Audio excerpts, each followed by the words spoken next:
Thank the member and recognize the member from Burnaby Lougheed. Thank you, Honorable Speaker, and thanks to all the members for their response to the motion for this House to find ways to grow the economy and create opportunities. It is an important one, and it is my privilege to contribute to this discussion on behalf of Burnaby Lougheed. Now, empowering not just some, but a broad spectrum of local initiatives is imperative for not just strong, but resilient economy that can support jobs and fund services long-term for, again, not just for some, but for all British Columbians. The government does have a preoccupation on the liquefied natural gas sector that calls for concern by both the industry experts and the community stakeholders, as we saw many other valuable drivers of our economy inflicted with growth limitations like arts, technology, films, science, small business. And what I would like to bring to this discussion is specifically on the owner-operated small businesses without any employees, in fact, which make up for over more than half of our current business landscape in BC. And I hope that this is something that I can earn the members' attention and consideration. When one speaks of small business, most people aren't picturing a company with 40 employees or $4 million in revenue, which under the current classification would be defined as small.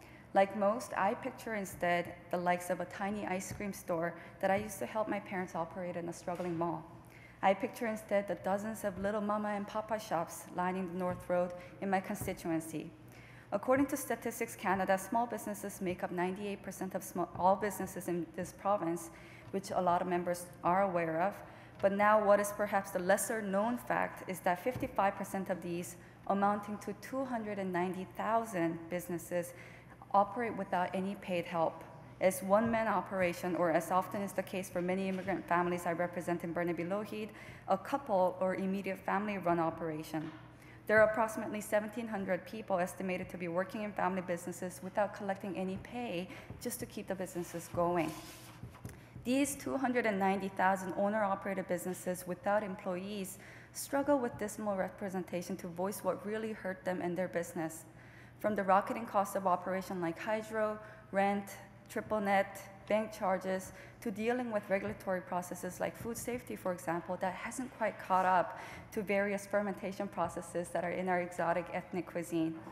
From the heavy incorporation and accounting paperwork to Commercial Tenancy Act articulated in very complex languages with landlords' interests at the front, these entrepreneurs, especially the older immigrants, are not only disadvantaged in understanding the policies and rights for effective negotiation and protection, but they're also least likely to be even aware of, nor have the luxury of time to claim what resources are available.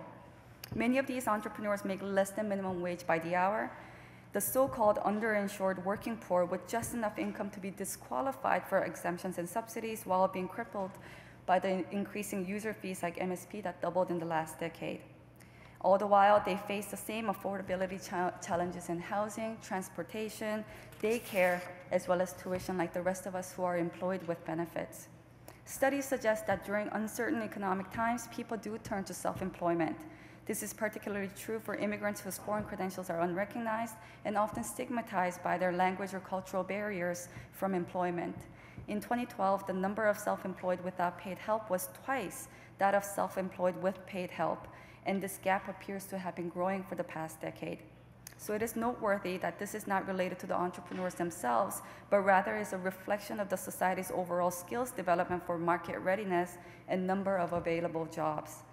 In the US, languages like minority-owned, woman-owned, or disadvantaged businesses exist in council and legislative body, but not in Canada.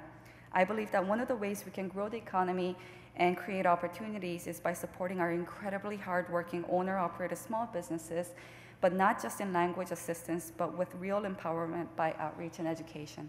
Thank you.